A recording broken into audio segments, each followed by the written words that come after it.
বাহ, প্রায় সবাই দেখেছে গ্লোব গোল মতো হয়, তাই না? গোল মতো হয়। পৃথিবীটা কেমন অনুকরণ করার চেষ্টা করে।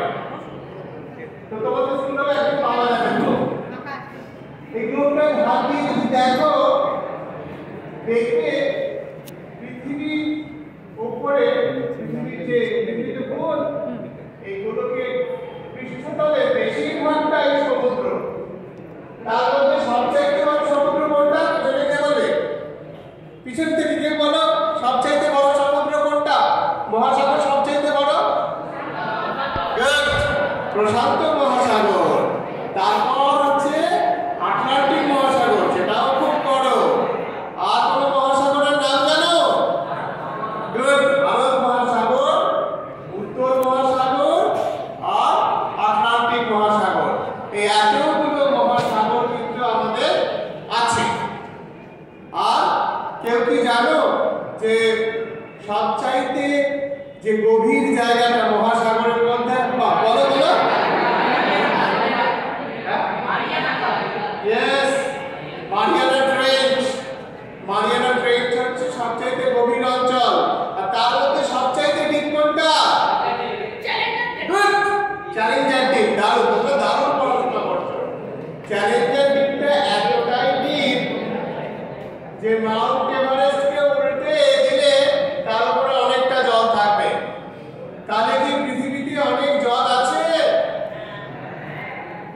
ওরকম মনে হচ্ছে, কিন্তু সত্যি সত্যি পানীয় জল বেশি নেই। ও দারুণ বলেছে, ঠিক আছে তোমার? ওর জন্য একটা হাত তালি।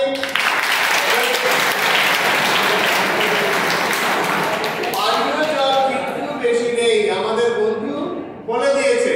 তাহলে পানীয় জল আমাদের কি করতে হবে? আমরা কি জল খাবো না? জল খাবো। এইখানে একটা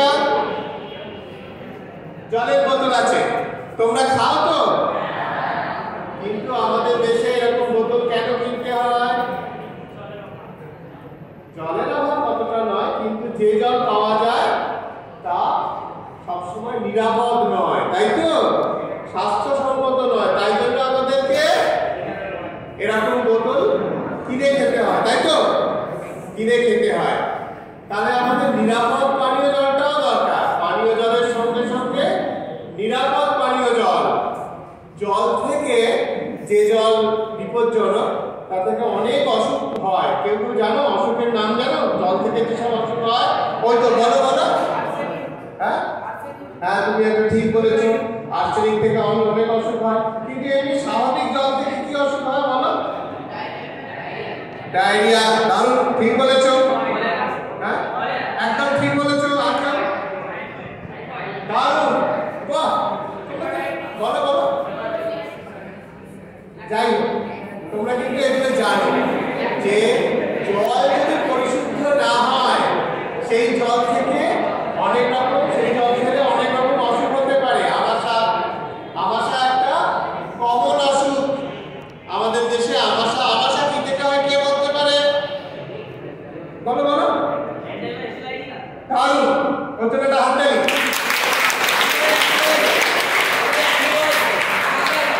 ওই আর কি কাছাকাছি, আমি বিয়েছি কাছাকাছি, আমাশার কাছাকাছি ওটা অ্যান্টামিবা হিস্টোলাইটিকা। ও ঠিক বলেছে। তো আজকে আমাদের আলোচনার বিষয় হচ্ছে বিশ্ব জল দিবস। এইটা 1993 সালে, তোমাদের জন্মের অনেক আগে, অনেকটা আগে, আজ থেকে 30-31 বছর আগে, 1993 সালে ইউনাইটেড নেশনস, এটা একটা বিশ্ব সংস্থা, ইউনাইটেড নেশনস, তারা বলেছিল জল দিবস পালন করতে হবে। আর প্রতি বছর তারা একটা থিম দিয়ে দেয়। এবছরের থিমটা কেউ জানো? এবছরের থিমটা হচ্ছে পিস ফর ওয়াটার।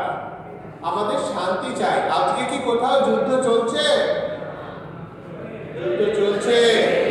রাশিয়ার সঙ্গে ইউক্রেনের যুদ্ধ চলছে, আর গাজাতে যুদ্ধ চলছে ইসরায়েল আর প্যালেস্টাইনে। এই যুদ্ধ চললে যে জলের প্রকল্প থাকে, জলের ট্যাঙ্ক থাকে, দেখেছো? সেই সব জলের ট্যাঙ্কে হয়তো বোমা পড়ে যাচ্ছে, কলকাতায় তোমরা খুব বড় জলের ট্যাঙ্ক কেউ দেখেছো? হ্যাঁ, কালার ট্যাঙ্ক। বাহ, গুড। কালার ট্যাঙ্কের মতো ট্যাঙ্কে ধোঁয়া পড়ে গিয়ে নষ্ট হয়ে গেলে মানুষ কিন্তু জল খেতে পাবে না। তাহলে জলের জন্য শান্তি, এটা কিন্তু আমাদের ইউনাইটেড নেশনস বলেছে। তো আমাদের শরীরে জলের প্রয়োজন কি কেউ বলতে পারো? স্যার বলছিলেন না আমাদের শরীরে 60 ভাগ 70 ভাগ 67 ভাগ, আমি যেটুকু জানি 67 ভাগ 70-এর কাছাকাছি হলো সেরকমটা জল। তা আমাদের শরীরে জলের প্রয়োজনটা কি কেউ বলবে? কে বলবে? বলো বলো বলো। বিভিন্ন ভিটামিনকে যুক্ত করতে সাহায্য করে, যেমন বিসিবি, এছাড়াও জল রাখতে কাজ করে শরীরে, এছাড়াও উপরোধকমে সাহায্য করে। দারুণ বলেছো তুমি, অনেকগুলো গুরুত্বপূর্ণ কথা বলে দিয়েছে। ও কিন্তু জলের দ্রবণীয় ভিটামিনের নাম বলে দিয়েছে। ভিটামিন দু রকম হয়, কিছু আছে তেলে দ্রবণীয় এ ডি ই কে, আর কতগুলো আছে জলের দ্রবণীয়, ও কিন্তু সেটা বলেছে। এই জলের দ্রবণীয় না হলে সেগুলো আমরা গ্রহণ করতাম কি করে? দারুণ একটা কথা বলেছে। আর কি কি বলেছে? দেহের তাপমাত্রা, তাই না? তাপমাত্রার কথা বলেছে। আমাদের গরম হলে কি হয়? ঘাম হয় না? ঘাম হলে কি হয়? জল বেরিয়ে যায়, সেটা দেহের ত্বকের উপরে থাকে আর তারপর বাষ্পীভবন হয়। বাষ্পীভবন হয়ে লিনতাপ গ্রহণ করে দেহকে ঠান্ডা করে। লিনতাপ কে জানো? পিছন থেকে কেউ ভালো লিনতাপ পিছনে, তুমি তো জানো।